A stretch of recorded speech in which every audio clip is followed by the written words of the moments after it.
Olá, pessoal! Nós vamos falar sobre a Lei nº 11.340 de 2006, mais conhecida como Lei Maria da Penha, que trata sobre violência doméstica e familiar, que é configurada por qualquer ação ou omissão baseada no gênero feminino que lhe cause morte, lesão, sofrimento físico, sexual, psicológico, dano moral ou patrimonial.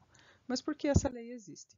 Ela existe para proteger as mulheres que sofrem algum tipo de violência dentro de suas casas, para a criação e implementação de políticas públicas para combate e prevenção da violência doméstica, para evitar que essa violência se perpetue dentro das suas casas e nos núcleos familiares da sociedade, pela necessidade de modificar os comportamentos sociais, referentes a essas violências contra as mulheres, para conscientizar, informar e orientar toda a sociedade sobre essa realidade violenta, e para que a violência contra a mulher não seja mais naturalizada no meio social como uma conduta comum, assim evitando e diminuindo os números de feminicídios. Que, como a gente vai ver aqui nas estatísticas trazidas pelo Anuário Nacional da Violência, elas são bem altas. Então, na década que envolve entre os anos de 2011 e 2021, mais de 49 mil mulheres foram mortas no contexto de violência doméstica no país. Durante a pandemia de Covid-19, em 2020 e 2021, 7.691 mulheres foram vítimas de feminicídio. Em 2016, aproximadamente 60% das mulheres mortas em contextos violentos, 60% foram mortas vítimas de violência doméstica. Em 2022, esse número subiu para 80%, ou seja, a cada 10 mulheres mortas no contexto violento, 8 foram vítimas de violência doméstica. Também em 2022, mais de 18 milhões de registros de boletim de ocorrência relacionados à violência doméstica foram registrados, então dá uma média de 50 mil por dia, o que fechou o ano com 1.440 mulheres mortas vítimas de feminicídio. Em 2023, essa média de 4,7 mulheres mortas por dia no Brasil, totalizando no ano de 2023 1.463 mulheres. E o Paraná ocupa atualmente o quarto estado brasileiro, em número de feminicídios. E também no ano de 2023, 81 feminicídios, desses 1.463 que ocorreram no ano, 81 foram registrados no Paraná. E no primeiro trimestre desse ano, de 2024, já ocorreram 11 feminicídios. E vamos falar agora um pouquinho sobre a lei. Então, no artigo 7º traz os personagens da lei. Então, a vítima é o gênero feminino, a mulher. E a gente tem em mente que normalmente a Lei Maria da Penha é aplicada em relação a casais, E aí a gente vai ver que ela não abrange apenas isso. Então a vítima deve ser uma mulher, seja ela mãe, filha, avó, amiga, vizinha, E o autor é qualquer outra pessoa, inclusive outras mulheres. E como que a gente vai configurar essa violência contra uma mulher dentro da Lei Maria da Penha? Seguindo os requisitos do artigo 5º, que no seu primeiro inciso traz a unidade doméstica. Então, uma violência ocorrida contra uma mulher dentro da unidade doméstica, que é o espaço de convívio permanente, seja ela com ou sem vínculo familiar, se enquadra na Lei Maria da Penha. Assim como uma mulher vítima de uma violência trazida no inciso 2º como sendo do âmbito da família, então ela é do mesmo núcleo familiar, seja ela com algum vínculo consanguíneo ou não, por consideração também é enquadrado. Então aí a gente vê o seguinte, que no inciso 1º, essa unidade doméstica pode se tratar, por exemplo, de duas amigas que convivem no mesmo ambiente, por exemplo, numa época de dificuldade, ou que elas realmente moram juntas, e uma delas sofre uma agressão, então vai ser enquadrada pela Lei Maria da Penha. No âmbito da família, como não é só vínculo sanguíneo, por vontade expressa também é considerado família, então aí entra relações, por exemplo, de compadres, de cunhados, aparentados que a gente fala. E no terceiro inciso, ele diz ali qualquer relação íntima de afeto, e aí sim envolve a questão de relacionamentos, sejam eles atuais ou já findados.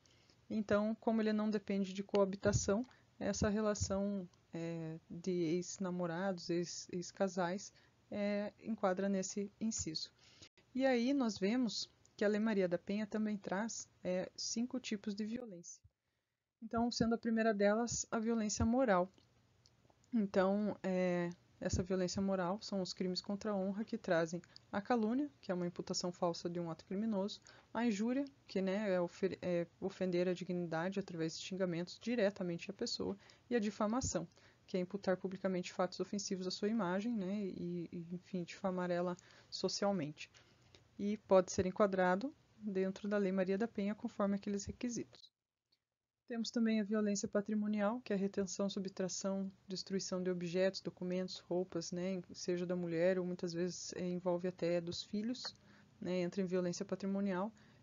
Inclusive, ocorre, por exemplo, de o indivíduo não agredir essa mulher ou essa filha, enfim, mas dentro da residência ele tem esse costume de quebrar objetos, por exemplo, a televisão. Mesmo que tenha sido ele que tenha pago esse objeto, né, pode enquadrar dentro da Lei Maria da Penha porque é um objeto que é utilizado pela família, né, então é considerado um patrimônio familiar, portanto entra na Lei Maria da Penha. A violência sexual, né, constranger a mulher a manter, presenciar ou participar de relação sexual não desejada, ou seja, é um estupro dentro do relacionamento, né, então ele também é configurado como uma violência pela Lei Maria da Penha. A violência física, que é aquela que todos veem, que deixa marca, né, pois ofende a integridade física da mulher, né, então são socos, chutes, tapas, empurrões, puxão de cabelo, né, entre outras agressões físicas. E por fim, a violência psicológica, que essa é a mais difícil de ser detectada justamente por ela não deixar marcas físicas, né, então não tem um exame que a gente possa fazer para diagnosticar ela. Porém, atendimentos psicológicos são suficientes para verificar que essa mulher sofre violência psicológica. Então, são ações que causam dano emocional, diminuição da autoestima e envolve controles de ações, comportamentos, né, constrangimentos, perseguição. E isso se verifica também que essa mulher, dentro de algum tempo sofrendo violência psicológica, ela começa a apresentar sintomas depressivos. Então, essa é a violência que abre a porta para todas as outras violências. Então, essa é a primeira que ocorre dentro de um relacionamento e ela começa de uma forma sutil e muitas vezes justificada pelo ciúme, né? Através do controle, da fiscalização, né? Da repreensão por uma roupa, por uma maquiagem, por uma conduta, né? Pela forma de se comportar, a forma de falar. E essa mulher começa a se sentir reprimida, reprimida, reprimida e ela acaba perdendo a própria identidade.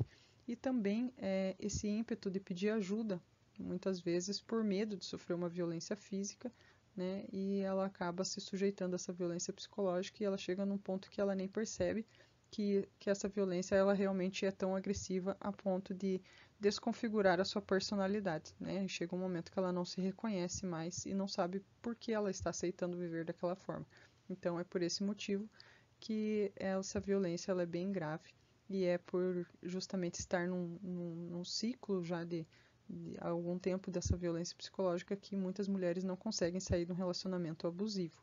Inclusive foi adicionado pela Lei Maria da Penha recentemente o crime de stalking, né, que se configura dentro dessa violência psicológica, que é aquele indivíduo, né, que não aceita o fim do relacionamento e ele não ameaça, ele não entra em contato com ela, ele não a agride, mas ele fica perseguindo ela, né? Seja em redes sociais, seja fisicamente. Então, essa mulher sai de um supermercado, esse indivíduo está lá, né? Ela sai do seu local de trabalho, ele está lá.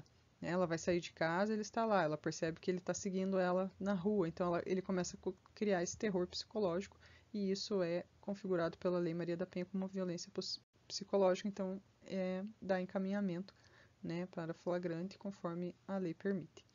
E aí também a lei traz o ciclo da violência, que esse ciclo faz a gente entender, né, através dessa violência psicológica, o porquê que essa mulher não consegue terminar ou sair de um relacionamento abusivo.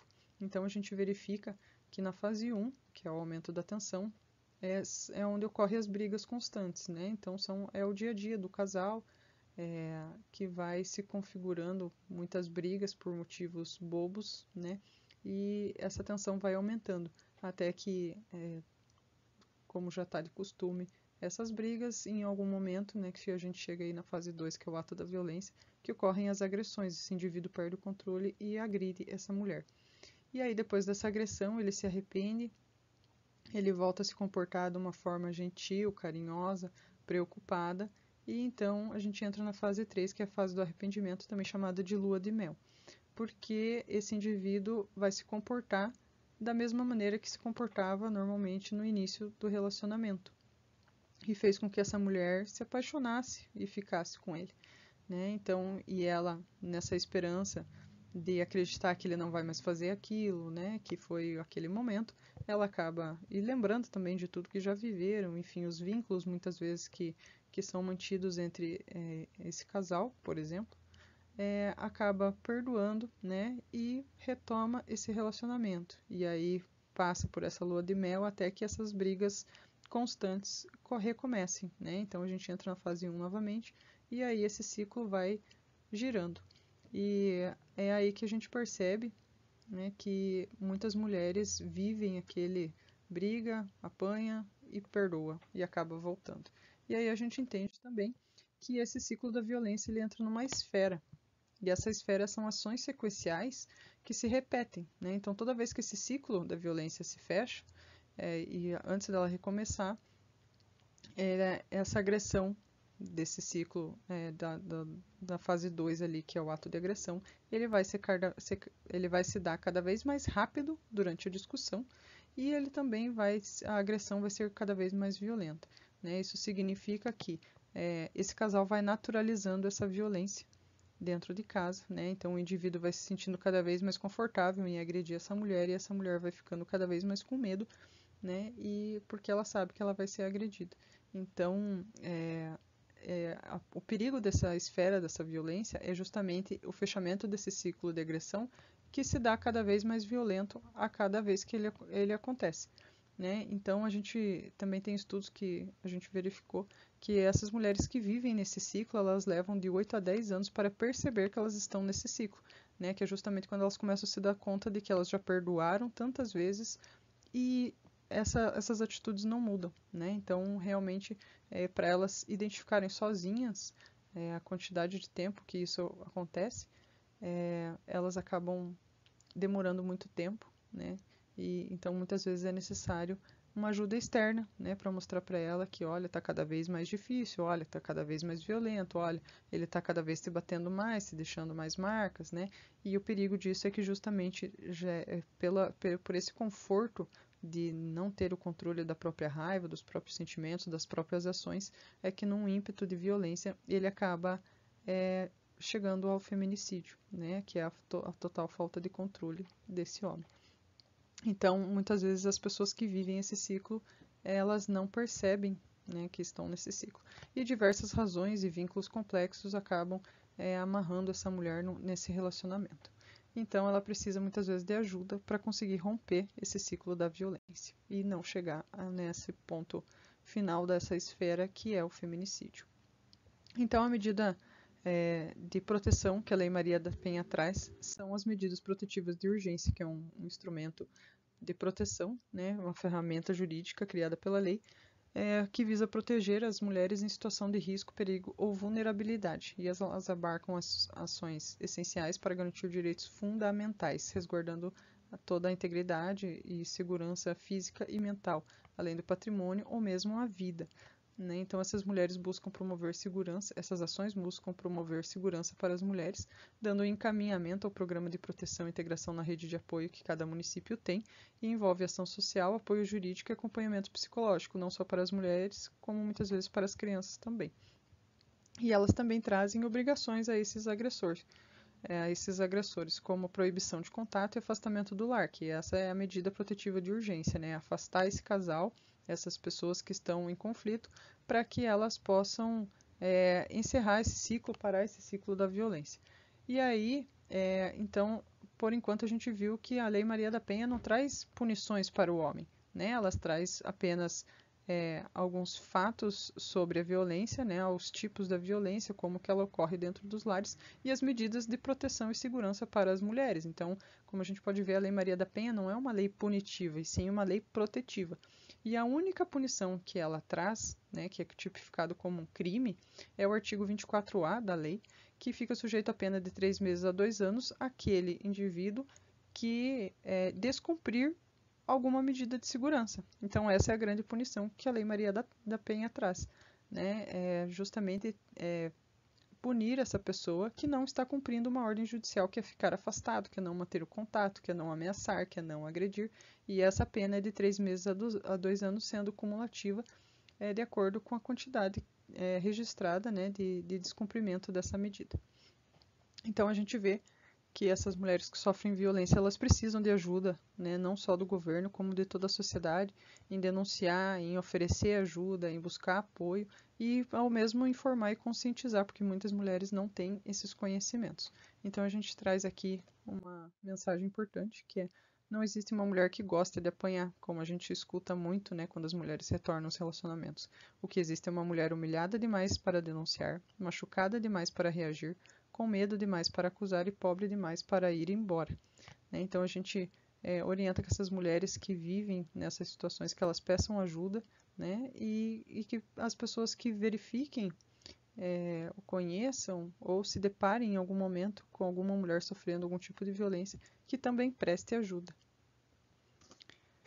E então, a gente traz alguns materiais que tratam sobre a Lei Maria da Penha e também sobre as realidades violentas das mulheres, né, que é um contexto de violência doméstica e familiar, que primeiramente é o livro da própria Maria da Penha, né, que traz o nome da lei, que é o livro Sobrevivi, Posso Contar, que ela conta a história de como ela ficou paraplégica e como era a vida violenta que ela sofria, que ela vivia, ela e as filhas.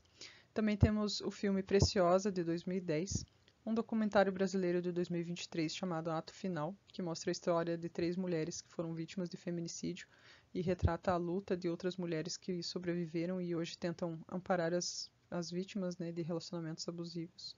Em 2020, o filme O Homem Invisível.